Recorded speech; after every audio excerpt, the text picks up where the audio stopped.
Hey guys, it's your old pal Tony Giles, TG here, back once again, welcoming you into the record room. And on this episode, we're going to be talking about a big load from Metallica, because Metallica just released the latest in their box set series, their super deluxe ultimate kind of collector's editions of their albums that they've been going through. And it's now time for Load.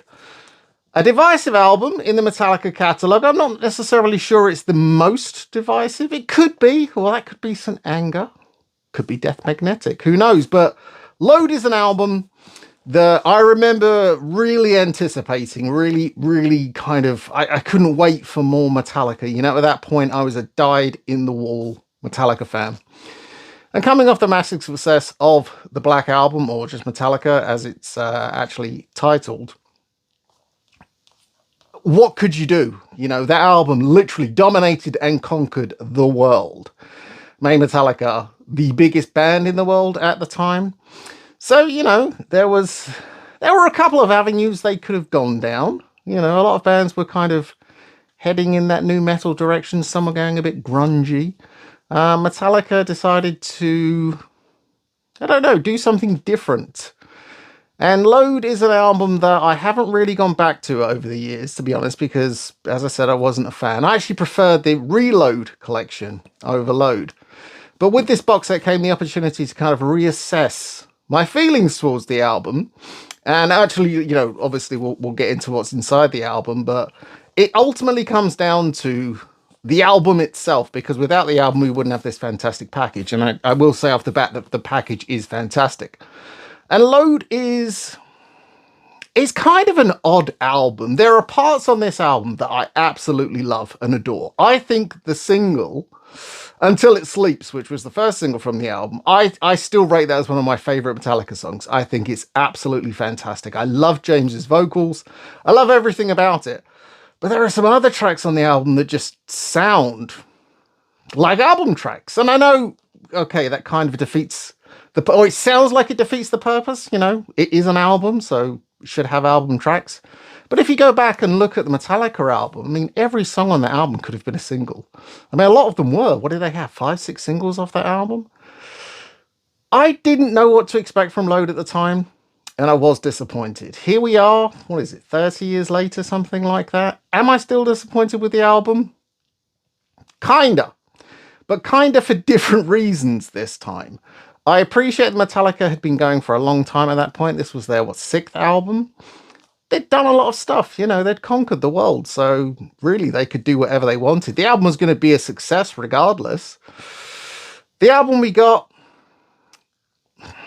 I think if you took Load and Reload and put them together, and you trimmed the fat, you would have one pretty killer album. Between the two albums, I think there are some truly amazing songs, and you would have a really kick-ass Metallica album. But Metallica at the time chose to literally work on and work up kind of everything they'd sort of, the 30 songs or the 30-ish songs that they'd decided, and they, you know, kind of worked them up. And should there have been B-sides?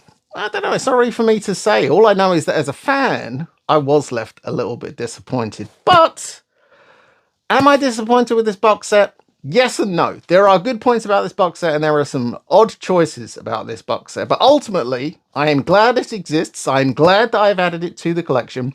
And when Reload comes out, I'll be adding that one as well, as I will with St. Anger, and on. But let's have a look. It comes in one of these giant boxes. You get the Metallica tape, or the Metalli tape, and then when you open it up, you do... Let's see if I can do this. Can you see that? I think it says the whole kitchen sink or something. Yes, the whole kitchen sink. So let's actually take out the set. I mean, it's well packaged. Mine came no damage whatsoever. Really well packaged. Obviously, I have opened it because I wanted to listen to it and check out the content before I did this video. There are tons of unboxing videos online already. I actually wanted to do a review of the contents of the box, and so there you go. That's what the box looks like. They all look like that. This one has the newer metallic star on the back, and this is a limited edition, 20,000 copies, and mine is, what is that, 3,328. So there you go, towards the lower end. And I've saved the shrink on this because I want to read the hype sticker. You know, I'm not sure that anyone would see this on the shelf and be swung by the hype sticker, but still, I mean, it's an impressive amount, and it's one of the things I've seen in the marketing for this is they mention the time quite a lot, the contents of this. 1,839 minutes and 31 seconds, which is a mammoth amount of time. Since I've had this, have I worked my way through all of that? Absolutely not. I don't have that much time. However, I have listened to a large portion of it, and I feel like I can confidently talk about it. But the hype sticker, it is impressive. Load remastered, 1,839 minutes, 31 seconds. 15 CDs, 6 LPs, 4 DVDs, 245 unreleased tracks, and loads more. So 245 unreleased tracks sounds amazing, but when quite a large portion of those are like studio jams, I don't know. You know, I can't ever see myself listening to them. And I'm a Metallica fan. You know, I want to hear everything, but I don't know if I want to hear studio jams of just, 8 minutes of the same riff over and over. But that's just me. You might be different. It includes the Load album remastered on 180 gram vinyl and CD. LP includes the original extended cut of The Outlaw Torn, which was shortened on the original album just for the time constraints. Mama Said picture disc with 7-inch picture disc, the Lollapalooza triple live LP, 6 CDs of demos, rough mixes, B-sides and rarities, 8 live CDs, 4 live and behind the scenes DVDs, plus a lyric folder, live poster, magazine cover prints, 2 tour laminates, Rorschach test cards, 5 guitar and bass picks, a pus head patch, and a 128 page booklet, filled with never before seen photos and stories from those who were there. So, overall, it is a huge set, and this cost me, I think it was under £250, but around there. It's a lot of content. It is a lot of content, and I feel value for money wise, it's pretty good. It's worth it. I would say that it is definitely worth investing in. I have gone back. I don't actually own all of the box sets. I only started buying them on Justice. So I have Justice, the Black Album, and Load. I need to go back and buy the first 3, but I have looked on the secondhand market, and you can still pick them up brand new for probably around retail. So it's not like if you don't buy this now, you won't ever get it, because I don't think that's the case. But let's have a look inside, shall we? So you do get the album as a 2 LP set. This did come out obviously individually, and it did come out on coloured vinyl as well as black vinyl. Now the one in the box is a black vinyl LP that comes in a polyline sleeve. Now I cleaned this up, and I have to say sonically it sounds pretty good. However, the record itself has an insane number of scuff marks on it. I don't know if it's coming across on the screen, but the level of scuffs on this leads me to believe that at some point this either sat in a paper sleeve or the album was stacked before packaging and just moved around a lot, because there are a lot of scuffs on all of the vinyl in this set. It actually says in the dead wax, pressed on the Metallica press, which I believe is at Furnish Records. And overall, I have to say, not amazingly blown away by the quality of the press. Sounds fine, really does. But the overall look and condition of the vinyl itself, not the best, considering this is a premium product. I mean, I'm looking at it now, and I can still see tons and tons of scuff. Now, you don't hear these when the record is playing, so it's fine. But, aesthetically, I don't know why that's there. And something that is odd and did bother me, and I don't know why. There's been some odd choices with this set. Let's just say there's some odd choices. 7-inch of Mama Said. For some odd reason, this is like a really heavyweight picture disc 7-inch. It feels like this is probably like 180 or close to it. It's really thick. Nice to have, but why the song Mama Said? Find that an odd choice. Really, really do. One of the highlights of the album for me is the Lollapalooza 96 triple LP set, which does have Lemmy playing on the album for the Overkill Encore. And so far with the Metallica sets, it's been these live albums that have really kind of like, I'm so glad I picked this up. These are the selling point for me. What I don't understand, and again, this one came with numerous scuffs and scratches, and it also came with paper in sleeves.